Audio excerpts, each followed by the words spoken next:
नमस्कार विद्यार्थी मित्रांनो, आजच्या या व्हिडिओमध्ये तुमचं स्वागत आहे.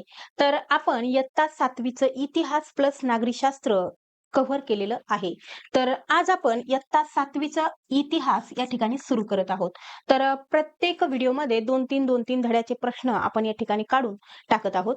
तर यानं काय होणार आहे, तर प्रत्येक पॉइंटचा सविस्तर अभ्यास तुमच्याकडून करून घेतला जाणार आहे. त्याचबरोबर त्याच्यावर प्रश्न कसे पडतील याचाही अंदाज तुम्हाला येणार आहे. त्यासाठी जे तुम्ही व्हिडिओ पाहिले नसतील आतापर्यंत म्हणजे 6वीच्या इतिहास आणि नागरिकशास्त्राचे, तर ते तुम्ही पाहून घ्या. त्याचबरोबर आता हे कंटिन्यू आपण 10वी पर्यंत घेणार आहोत. इतिहास प्लस भूगोल, नागरिकशास्त्र पण असणार आहे त्याच्यामध्ये. तर ही सीरीज जी आहे ती कंटिन्यू पहा. निश्चितच तुम्हाला याचा फायदा होणार आहे. बाकीचे कसं करतात, थोडंसं YouTubeला झाकी वगैरे दाखवतात आणि बाकीचं ते ॲप्लिकेशनवर देतात. म्हणजे ते ज्या पद्धतीनं पक्षाला दाणे टाकतात आणि मग पक्षी घेऊन ॲप्लिकेशनवर जातात. त्या पद्धतीनं आपलं नाहीये. आपलं कुठेही ॲप्लिकेशन वगैरे नाहीये. त्यामुळं आपण जे काही झाकी-बाकी वगैरे देणार आहोत, ते सगळं इथंच देणार आहोत. जे आहे ते आपलं समोरच आहे. त्यासाठी तुमचा फायदा व्हावा, तुम्ही परीक्षा यशस्वीरित्या पास करावी, हाच आमचा प्रयत्न राहणार आहे. त्यासाठी तुम्हाला मदत करण्याची किंवा तुम्हाला योग्य त्या वाटेवर नेऊन ठेवण्याची जिम्मेदारी आमची. चला तर मग सुरुवात करूया. प्रश्न पहिला आहे, खालील विधानांचा विचार करून योग्य पर्याय निवडा. तर विधान दिलेली आहेत. अविधान आहे, भारतीय इतिहासातील मध्ययुगाचा कालावधी हा ढोबळमानाने इसवी सनाच्या 9व्या शतकापासून ते 8व्या शतका अखेरापर्यंतचा मानला जातो. तर हे विधान काय आहे? तर योग्य आहे. ज्या वेळेस तुम्ही इयत्ता 7वीचं पुस्तक घ्याल, तेव्हाच सुरुवातीलाच पहिल्याच धड्यामध्ये तुम्हाला एकंदरीत मध्ययुगाचा कालखंड कधीपासून कधीपर्यंत आहे हे त्या ठिकाणी दिलेलं आहे. त्याचबरोबर इयत्ता 7वीला कोणता इतिहास आहे हे पण तुम्हाला माहित असलं पाहिजे. तर इयत्ता 7वीला मध्ययुगाचा इतिहास शिकवला जातो. त्याचबरोबर आपला इयत्ता 6वीचा इतिहास झालेला आहे. तर इयत्ता 6वीला प्राचीन काळचा इतिहास आहे. या दोन्ही गोष्टी लक्षात असू द्या. तर हे विधान तर बरोबर आहे. त्यानंतर बघा ब विधान दिलंय, की व्यक्ती, समाज, स्थळ आणि काळ हे 4 घटक इतिहासाच्या दृष्टीनं अत्यंत महत्त्वाचे आहेत. तर अगदी बरोबर आहे. या 4 घटकावर इतिहास एकंदरीत विसंबून आहे, अवलंबून आहे. तर दोन्हीही विधानं काय आहेत? तर योग्य आहेत. प्रश्न आहे, खालीलपैकी कोणते लिखित साधन नाही? तर लिखित नसलेलं साधन आपल्याला शोधायचं आहे, जे की लिहून ठेवलेल्या स्वरूपात आहेत, इतिहासामध्ये जमा आहेत, भूतकाळातील साधनं आहेत. त्याला काय म्हणतात? लिखित साधनं असं म्हणतात. तर ही जी काही इतिहासाची साधनं आहेत ना, तर ती इतिहासाची साधने एकूण किती आहेत? तर 3 आहेत. हं. तर त्याच्यामध्ये पहिलं साधन आहे बघा, ते आहे भौतिक साधन. त्याच्यानंतर दुसरं साधन आहे ते म्हणजे लिखित. जे लिखित स्वरूपात असते त्याला काय म्हणायचं? लिखित म्हणायचं. आणि तिसरं आहे ते म्हणजे मौखिक.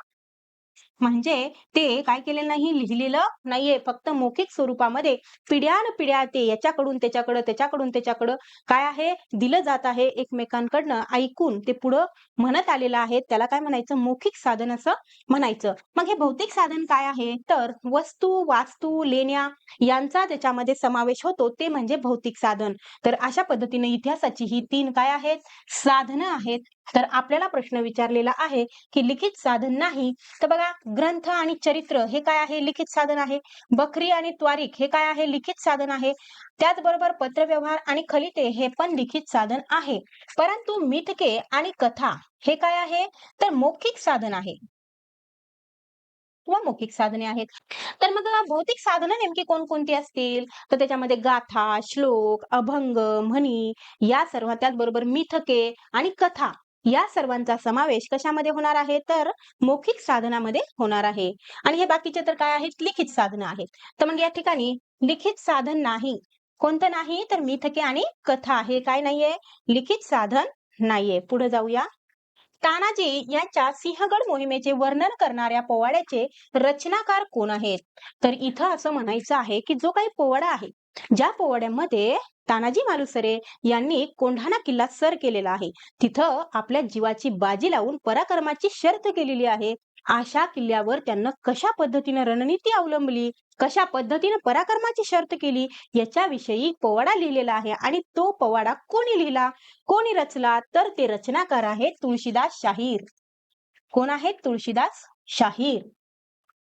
तर बघा, अविधान आहे सम्राट अकबराच्या नाण्यावर शिवपार्वतीच्या प्रतिमा, तर हैदर अलीच्या नाण्यावर रामसीतेचे चित्र होते.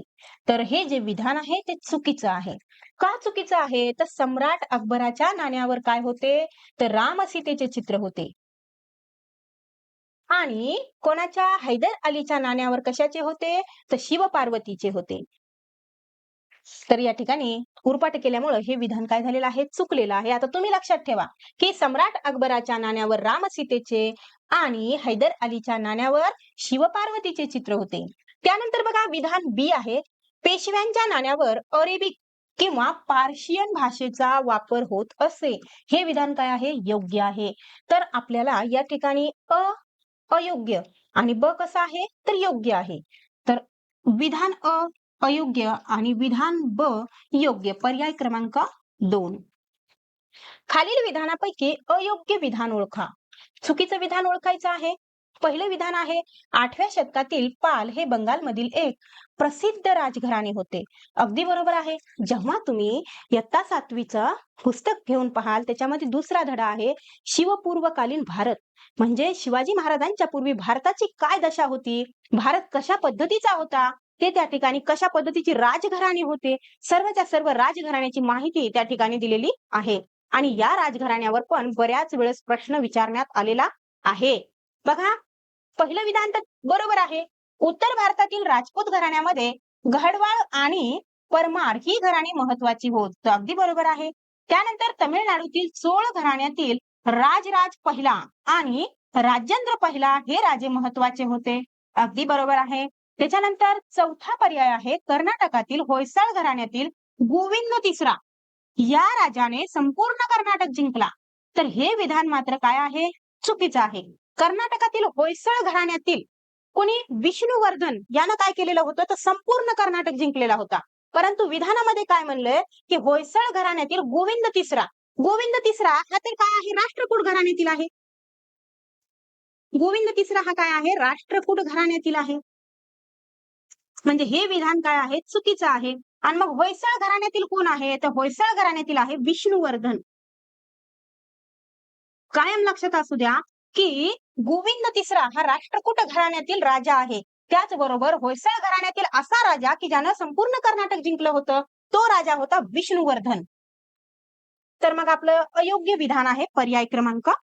बघा, प्रश्न विचारण्यात आलेला आहे, कृष्णदेवराय विद्वान राजाने डॅश भाषेतून अमुक्तमाल्यदा हा राजनीतीविषयक ग्रंथ लिहिला.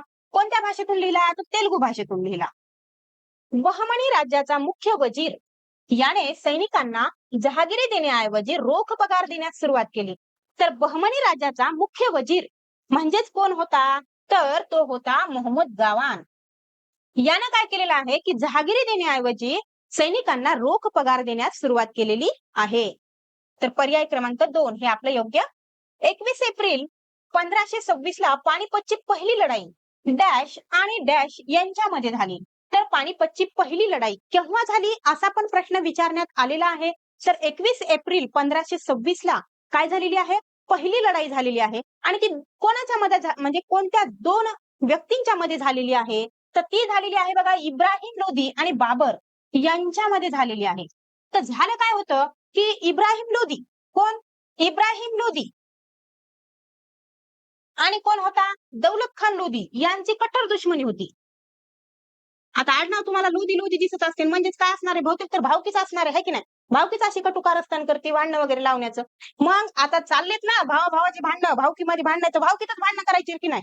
तर काय केलं ह्या दौलत खान लोधीनं, की या इब्राहिम लोधीच्या विरोधात कोणाला युद्धाला बोलवलं? तर बाबरला युद्धाला बोलवलं. आणि पहिलेच बाबर काय होता? दाद घासून होता, की भारतामध्ये काय निघतोय? सोन्याचा धूर निघतोय, है की नाही? तर भारतामधून अफाट धनसंपत्ती लुटण्याची लालच कोणाला होती? बाबरलाही होती. तर बाबरला त्या ठिकाणी काय मिळालेलं आहे? तर एक प्रकारे बुलावाच आलेला आहे. कुणाकडून बुलावा आलेला आहे? तर दौलत खान लोधीकडून. आणि मग दौलत खान लोधी यानं काय केलेलं आहे? इब्राहिम लोधी आणि बाबर यांच्यामध्ये भांडणं लावून दिलेली आहेत. आणि ती लढाई कधी झाली? तर 21 एप्रिल 1526 ला झालेली आहे आणि ती पानिपतची पहिली लढाई म्हणून ओळखली जाते. मुघल घराण्यातील एक कर्तबगार राजा अशी ओळख असणारा राजा कोण? तर मुघल घराण्यातील कर्तबगार राजा आहे अकबर. कोण आहे? अकबर. त्यानंतर शहाजहानचा थोरला मुलगा डॅश याच्या धार्मिक सहिष्णुतेबद्दल प्रसिद्ध होता. तर तो थोरला मुलगा कोण होता? बघा, शहाजहानला 2 मुलं होते. बरोबर? पहिला कोण होता? तर दारा शुकोह. दारा शुकोह. हा काय होता? धार्मिक सहिष्णू वृत्तीचा होता. त्यानं काय केलेलं आहे? तर 50 उपनिषदांचं फारसी भाषेमध्ये काय केलेलं आहे? भाषांतर केलेलं आहे. तर तो होता दारा शुकोह. आणि दुसरा मुलगा होता बघा, लय आगाऊ होता ते. हे होता पहिला आणि हे होता दुसरा. त्याचं नाव होतं औरंगजेब. यानं काय केलं होतं? त्याच्या वडिलाला बंदी बनवून काय केलं होतं? स्वतः राजा म्हणून घोषित केलं होतं स्वतःला. म्हणजे स्वतःच्याच वडिलांसोबत तो एवढा क्रूरतेनं वागू शकतो, तर दुसऱ्याची काय मजाल आहे. परंतु अशा औरंगजेबला सुद्धा छत्रपती शिवाजी महाराजांनी आणि छत्रपती संभाजी महाराजांनी अगदी सळो की पळो करून सोडलं होतं. मुघलकालीन राज्यकर्ते आणि त्यांचा कार्यकाळ लक्षात घेता योग्य कालानुक्रम दर्शवणारा पर्याय कोणता आहे? तर बघा, तुम्हाला तर माहित पाहिजे की मुघलांचा संस्थापक कोण आहे? संस्थापक. तर मुघलांचा संस्थापक आहे बघा बाबर. कोण आहे? बाबर. बाबर नंतर येतो बघा हुमायून. त्याच्यानंतर अकबर. अकबर नंतर जहागीर. जहागीर नंतर शहाजहान आणि शहाजहान नंतर तो होता, कोण होता? औरंगजेब. तर अशा पद्धतीने हा क्रम आहे, तुम्ही लक्षात असू द्या. तर हे या ठिकाणी हुमायून पासून विचारलेलं आहे. तर कदाचित पुढच्या वेळेस काय करतील? जहागीर पर्यंत विचारतील. तर हा जो काही क्रम आहे, एकंदरीत 1, 2, 3, 4, 5, 6 हे 6 ला 6 जण लक्षात असू द्या. बाबरनं काय केला? संस्थापक होता बाबर आणि मुघलांचा संस्थापक कोण? असा पण प्रश्न विचारण्यात आलेला आहे. तो आहे बाबर, हुमायून, अकबर, जहागीर, शहाजहान आणि औरंगजेब. त्यानंतर दंतीदुर्ग, पहिला कृष्ण, तिसरा गोविंद, अमोघ वर्ष या राजांमध्ये काय साम्य आहे? तर यांच्यामध्ये एकच साम्य आहे की हे सर्वजण राष्ट्रकूट घराण्यातील आहेत. काय आहेत? राष्ट्रकूट घराण्यातील आहेत. दारा शुकोहने डॅश ग्रंथाचे फारसी भाषेत भाषांतर केले. हा प्रश्न प्रिव्हियस इयरचा आहे. तर उपनिषदांचे काय केलेलं आहे? उपनिषद ग्रंथाचे फारसी भाषेमध्ये भाषांतर केलेले आहे. त्यानंतर डॅशने दिन ए इलाही हा धर्म स्थापन केला. कोणी केलेला आहे? तर तो केला बघा अकबरने. अकबर या मुघलाने काय केलेला आहे? दिन ए इलाही हा धर्म किंवा या धर्माची स्थापना केली. परंतु त्यानं कोणालाही की ते धर्म स्वीकारा अशी जुलूम जबरदस्ती कोणावरही केलेली नाहीये. शिखांचे 90 गुरु डॅश याने औरंगजेबच्या असहिष्णू धार्मिक धोरणाविरुद्ध तीव्र नापसंती दर्शवली. तर ते 90 गुरु कोण होते? तर गुरु तेग बहादर हे काय होते? 90 गुरु होते. मग आपल्याला 10वे बी माहित पाहिजे. तर 10वे गुरु कोण होते? गुरु गोविंद सिंग होते 10वे. त्याचबरोबर पहिले गुरु होते बघा गुरु नानक. हे काय होते? पहिले गुरु होते. आणि यांचेच अनुयायी गुरु अंगद हे काय होते? त्याच्यानंतरचे दुसरे गुरु होते. आणि मग एकंदरीत त्यांचे 10 गुरुपर्यंत ही परंपरा चालू राहिली. त्याच्यानंतर जेव्हा कोणाचा? गुरु गोविंद सिंग यांचा नांदेड येथे काय झालेलं आहे? निधन झालेलं आहे. निधन म्हणजे काय? त्यांच्यावर पण काय झालेलं आहे? हल्ला झालेला आहे आणि त्या हल्ल्यामध्ये ते मृत्युमुखी पडतात. त्यानंतर मात्र त्यांचा जो ग्रंथ आहे गुरु ग्रंथ साहिब या ग्रंथाला त्यांना काय केलेलं आहे? गुरु मानलेला आहे. त्यानंतर कुठलाही 11वा गुरु झालेला नाहीये. तर शक्यतो हे पहिला, दुसरा, 9वा आणि 10वा विचारण्यात आलेला आहे. लक्षात असू द्या. पुढे जाऊया. उदयसिंहाच्या मृत्यूनंतर डॅश हा मेवाडच्या गादीवर आला. कोण आला? महाराणा प्रताप. त्यानंतर बघा, खाली दिलेल्या विधानासंदर्भात योग्य पर्यायाची निवड करा. पर्याय या ठिकाणी बघा, अ दिलेला आहे. भक्ती चळवळीचा उगम दक्षिण भारतात झाल्याचे मानण्यात येते. अगदी बरोबर आहे. या भागात नायनार आणि अळनार या भक्ती चळवळी उदयास आल्या. हे पण बरोबर आहे. त्यानंतर बघा, नायनार हे विष्णू भक्त तर अळनार हे शिवभक्त होते. हे विधान मात्र थोडं गडबड म्हणजे काय? सगळंच गडबड आहे. तर काय आहे बघा, नायनार म्हणजे शिवभक्त. नायनार म्हणजे शिवभक्त आणि अळनार म्हणजे विष्णू भक्त. म्हणजे तुमच्या लक्षात आलेलं असन की अ आणि ब हे काय आहेत? योग्य आहेत. तर फक्त अ, ब योग्य म्हणजे पर्याय क्रमांक 1. त्यानंतर खालीलपैकी अयोग्य विधान ओळखा. चुकीचं विधान निवडायचं आहे. विधान बघा, बंगालमध्ये चैतन्य महाप्रभू यांनी कृष्ण भक्तीचे महत्व सांगितले. अगदी बरोबर आहे. त्यानंतर चैतन्य महाप्रभूच्या प्रभावाने शंकरदेव याने पंजाबमध्ये कृष्ण भक्तीचा प्रसार केला. हे विधान काय आहे? चुकीचं आहे. हे बघा, इतकं तर बरोबर आहे की चैतन्य महाप्रभूच्या प्रभावाने शंकरदेव याने काय केलेला आहे? कृष्ण भक्तीचा प्रसार केलेला आहे, परंतु पंजाबमध्ये नाही. कुठं केला? आसाममध्ये केला. कुठं केला? तर आसाममध्ये केलेला आहे.